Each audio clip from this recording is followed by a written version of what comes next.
చూస్ country delight, live better. ఇప్పుడే country delight యాప్ని download చేసుకోండి. నమస్తే, వెల్కమ్ టు సుమన్ టీవీ. నేను పద్మిని. ప్రస్తుతంతో పాటు ప్రముఖ పంచాంగకర్త, వాస్తు జ్యోతిష నిపుణులు మేడుకొండూరు విశ్వనాథ్ ప్రసాద్ గారు మనతో పాటు ఉన్నారు. మాట్లాడదాం సార్. నమస్తే సార్. ఓం మాతా పితృ గురుభ్యో నమః. నమస్కారం సార్. 35 years ఆఫ్ ఎక్స్పీరియన్స్ ఉంది మీకు అస్ట్రాలజీ ప్రాక్టీస్లో కదా, ప్రాక్టీస్ చేస్తున్నారు 35 ఏళ్ల నుంచి. అయితే వివాహ పొంతన విషయం గురించి ఒకవేళ మీరు మాట్లాడాల్సి వస్తే what is your comment on it? పర్టికులర్గా పాయింట్స్, ఇన్ని పాయింట్స్ వస్తే ఖచ్చితంగా వివాహం చేసుకోవచ్చు అనేది జనాల్లోకి బాగా వెళ్ళినటువంటి ఒక అంశం. దీన్ని ఒక అస్ట్రాలజర్గా ఎలా చూస్తారు? నిజంగానే అన్ని పాయింట్స్ కలిస్తే బాగా సంతోషంగా ఉంటారు, అంటే రావాల్సినన్ని పాయింట్స్ వచ్చేస్తే చాలా సంతోషంగా ఉంటారని భావించవచ్చా? లేదు చాలా పాస్ మార్కులు కూడా పడలేదు, మరి వీళ్ళు ఎలా సంతోషంగా ఉన్నారు అని ప్రశ్నార్థకంగా ఉన్నటువంటి భార్యాభర్తలు ఎవరైనా ఉంటారా అసలు? ఇవన్నీ ఒకసారి చెప్పండి సార్. ఒకటి, ఎస్ట్రాలజర్ కానీ ఒక జ్యోతిషంగా చూసుకున్నప్పుడు రెండు జాతకాలు కలుస్తాయా లేదా అని పరిశీలన చేయటం కరెక్ట్ కాదు అని నా అభిప్రాయం. Marriages are made in heaven. ఇది బ్రహ్మ విధాత ఎప్పుడో ఇద్దరు వ్యక్తులను కలవటం గురించి వారు ఎప్పుడో రాసిపెట్టు ఉంచారు, అదే జరుగుతుంది. కాకపోతే ప్రస్తుతం కొన్ని సందర్భాలలో మనం ఇందాక వివరించుకున్న కుజదోషం సంబంధించింది కావచ్చు, కొన్ని సందర్భాల్లో ముఖ్యంగా 4 ముఖ్యమైన నక్షత్రాలు ఉన్నాయి. ఆశ్లేష, ఆశ్లేష, విశాఖ, జ్యేష్ఠ, మూల. ఈ 4 నక్షత్రాలులో ఉన్నవారు వాళ్ళ ఆ 4 నక్షత్రాల్లో పుట్టిన వాళ్ళు వారిని పెళ్లి చేసుకుంటే వారి తమ తరపు వాళ్ళ బంధువులకి హాని అనే ఒక ప్రత్యేకమైన, ఇది మూలకి సంబంధించి వింటూ ఉంటాను సార్. సామెత ఉంది, మూల ముంచుతుంది అని. అటువంటిదే ఇది. ఆశ్లేష, విశాఖ, జ్యేష్ఠ, మూల నక్షత్రాలు. ఈ నక్షత్రంలో ఉన్నవారుని పెళ్లి చేసుకుంటే తమ వైపు బంధువులకు ప్రాణహాని లేదా మానహాని, ధనహాని ఏదో జరిగే అవకాశం ఉంటుంది. ఇటువంటి సన్నివేశాల్లో మాత్రమే జాతకాలు చూడాలి అని నా అభిప్రాయం. అది మొదటి పాయింట్. నేను పుష్యమి అనే తీయటానికి గల కారణం, పుష్యమి నక్షత్రానికి కూడా ఇటువంటిది ఏదో ఉంది, అపవాదం ఏదో ఉంది. పుష్యమి నక్షత్ర జాతకులకి డెఫినెట్ గా వివాహం లేట్ అవుతుంది, జాప్యత ఉంటుంది అని అంటారు. బహుశా నా అనుభవంలో పుష్యమి నక్షత్ర జాతకులు ఎర్లీగా పెళ్లి చేసుకునే సందర్భాలు ఉన్నాయి. So ruled out. అదొకటి. రెండవది, జాతక పొంతన ప్రస్తుత సమయంలో చూసుకోవాల్సిన అవసరం అయితే ఉంది కొంతవరకు. వేటి మీద? ఎందువలన అంటే అబ్బాయి అమ్మాయిని ఒకే రకంగా పెంచుతున్నారు, ఆర్థిక పరంగా సమానత్వం ఉంది. పోటీ పడే పరిస్థితుల్లో ఆడపిల్లలు వాళ్ళు అన్ని ఉద్యోగ విషయాల్లో పోటీ పడే స్థితిలోనూ, ఆర్థిక పరంగా సంపాదించుకునే విషయంలోనూ, స్థిర నిర్ణయాలు తీసుకునే విషయంలోనూ ఆడపిల్లలు సమానంగా ఉన్నారు. కానీ పూర్వకాలంలో అంటే ఈవెన్ నా జనరేషన్ కంటే ఒక 2 జనరేషన్ల ముందు స్త్రీలు ఆ విధంగా ఉండేవారు కాదు. కేవలం భర్త మీదనే ఆధారపడుతూ కుటుంబ బాధ్యతలు వారు చూస్తూ ఉంటే సంపాదన బాధ్యతలు మగవారు చూస్తూ ఉండేవారు.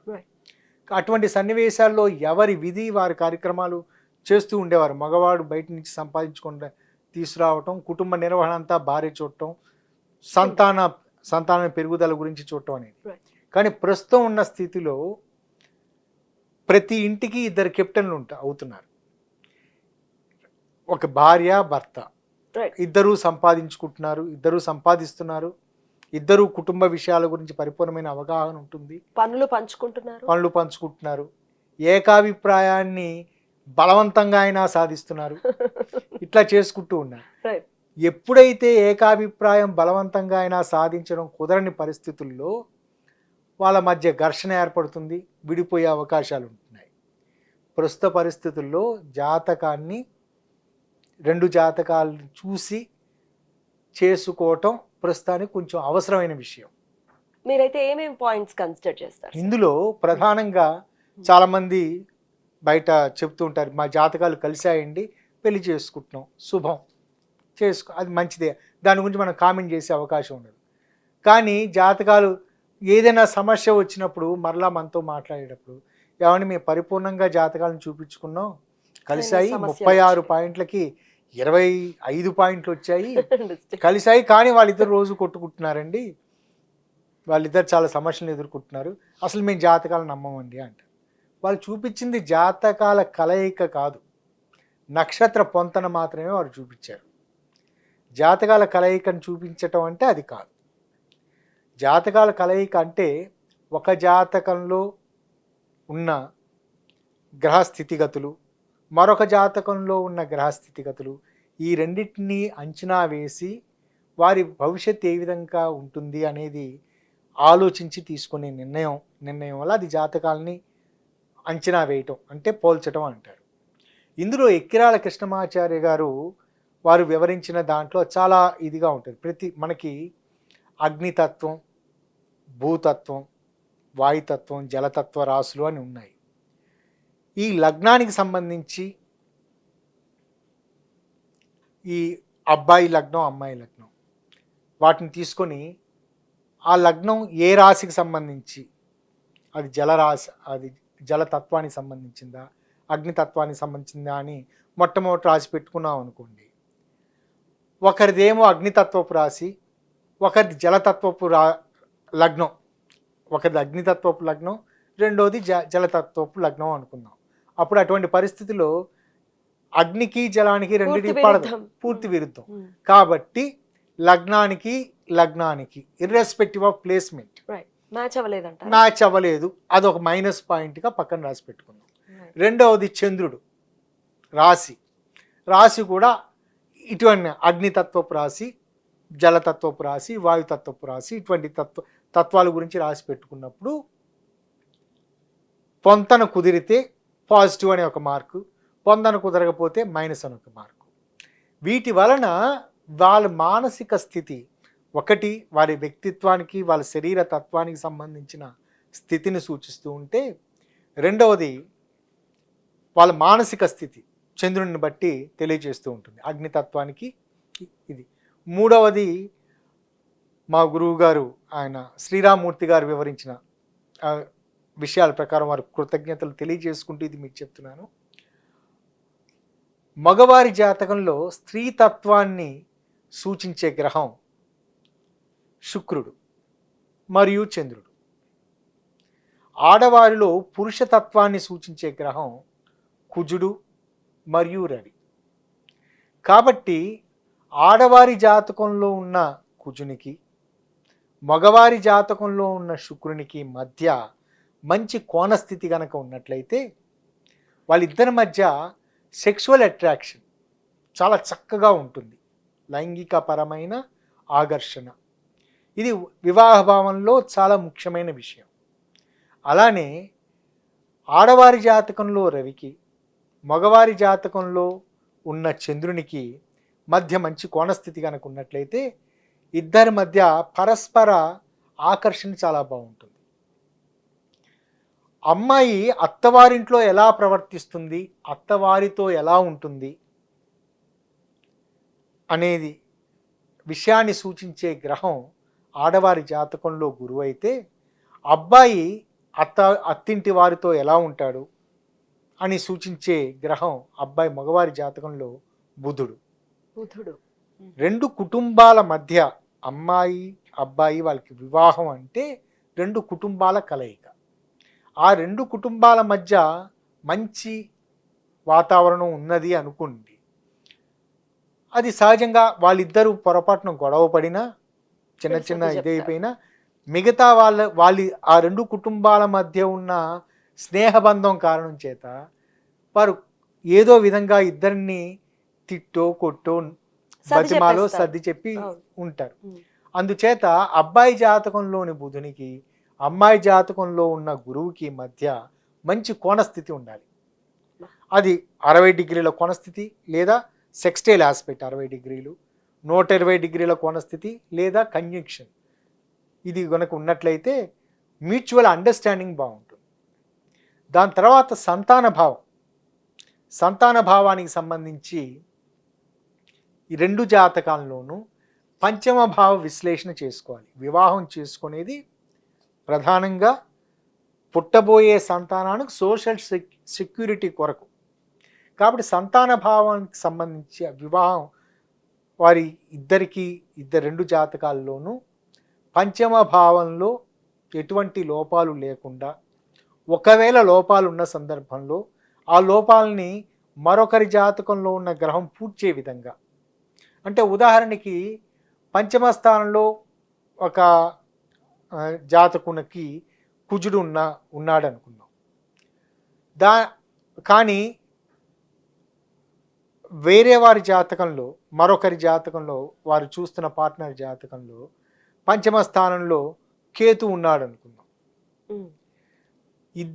రెండు జాతకాల్లోనూ అశుభ గ్రహాలు ఉన్న కారణం చేత సంతానం లేట్ అయ్యే అవకాశాలు ఉంటాయి.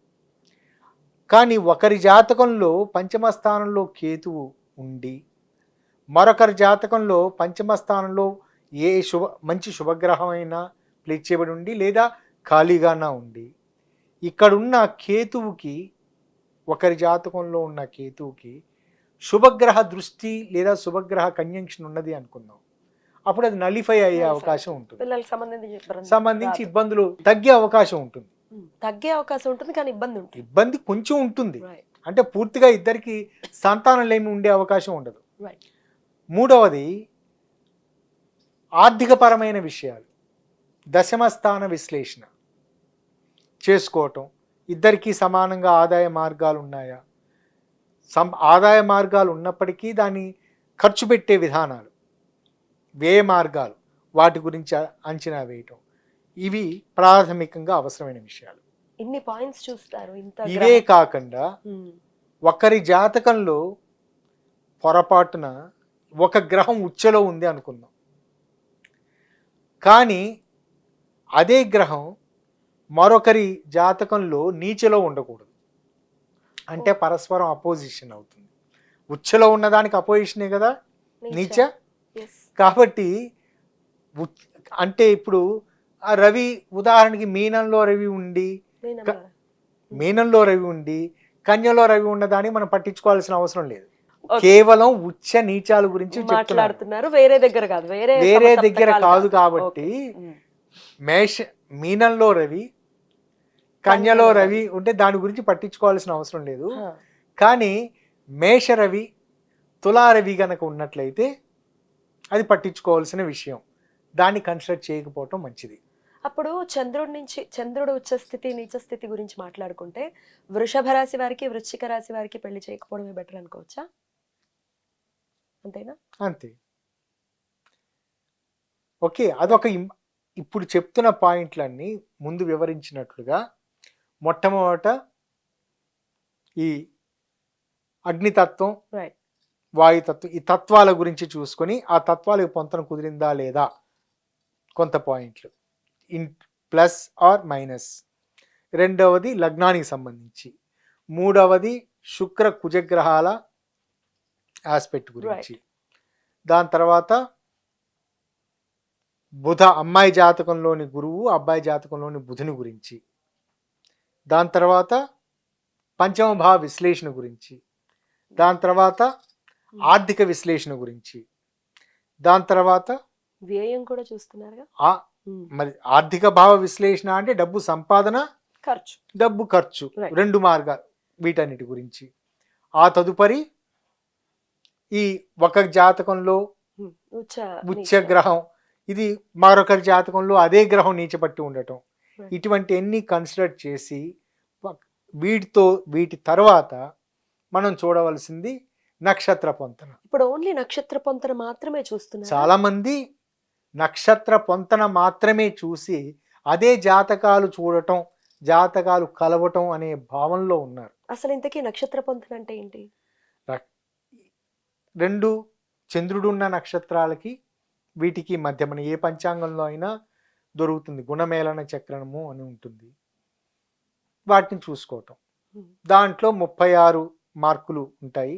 అందులో సహజంగా 18 కంటే సగం కంటే ఎక్కువ వస్తే వివాహం చేసుకోవచ్చు, సగం కంటే తక్కువ వస్తే అనుకూలం కాదు అని వివరిస్తారు. కానీ చాలా సందర్భాల్లో ఈ విశ్లేషణ చేసుకుంటున్నప్పుడు 18 కంటే తక్కువ పాయింట్లు ఈ చక్రంలో వచ్చినప్పటికీ ఇందులో చక్కటి పాయింట్లు, ఇందులో ఎక్కువ మార్కులు వచ్చిన సందర్భాల్లో వాళ్ళ వివాహానికి మీరు చేసుకోవచ్చు అని నేను చెప్తూ ఉంటాను. అందులో ఎక్కువ పాయింట్లు 36కి 34 పాయింట్లు వచ్చి ఇబ్బంది పడుతున్న వాళ్ళు ఇబ్బంది పడుతున్న సన్నివేశాలు ఉన్నాయి. ఇది ఒక ప్రధానమైంది. సహజంగా ఎంత సమయం తీసుకుంటారు సార్ కంపాటిబిలిటీని చూడడానికి మీరు? 2 జాతకాలు తయారు చేసుకోవటం, చూడటానికి ఒక అరగంట. 2 జాతకాలు తయారు చేసుకోవటం ప్రస్తుతం సాఫ్ట్వేర్లు అందుబాటులో ఉన్నాయి కాబట్టి పావు గంట. ఫాస్ట్ గానే చూస్తారు. కనీసం ఒక గంట, అరగంట, పావు గంట. రైట్. ఇప్పుడు ఆల్రెడీ అయిపోయిందండి, మీరు చెప్పినవన్నీ నెగటివ్ పాయింట్స్ అన్ని ఉన్నాయి, పెళ్ళి అయిపోయింది, ఇబ్బంది పడుతున్నాం, వీటి నుంచి బయటపడాలి అంటే ఏం చెప్తారు? ఏం లేదు, సంకల్ప బలంతో వ్యవహరించడమే. వాళ్ళకి ఏ కారణం చేత ఇబ్బంది పడుతున్నారో దానికి సంబంధించిన రెమెడీస్ చేసుకోవటం. మానసికపరమైన ఒత్తిడితోటి, మానసికపరమైన అసమతుల్యతతోటి ఉన్నారు అనుకుంటే దానికి సంబంధించి ఏ కారణాల చేత అనుకుంటే అమ్మాయి జాతకంలోని మానసికపరమైన సంబంధించి అంటే అమ్మాయి జాతకంలోని రవి, అబ్బాయి జాతకంలోని చంద్రునికి సంబంధించి సరైన సంబంధం లేదు, లేదా వాళ్ళిద్దరి మధ్య సరైన శారీరక సంబంధం లేదు, అమ్మాయి జాతకంలోని కుజునికి అబ్బాయి జాతకంలోని శుక్రునికి మధ్య అనుకూలతలు లేవు అని దానికి సంబంధించి శాంతి విధానాలు చేసుకుంటూ ఉండటం. కానీ వీటన్నిటికంటే ముందు వివాహం సవ్యంగా సఖ్యంగా నిలుపుకోవాలనే సంకల్ప బలం వారికి ఉండాలి. ఆ తర్వాత ఈ రెమెడీస్ కూడా పనిచేస్తాయి. అంతే కదా. రైట్ సార్, చాలా బ్యూటిఫుల్గా ఎక్స్ప్లెయిన్ చేశారు సార్. కృతజ్ఞతలు. నమస్తే. నమస్కారం.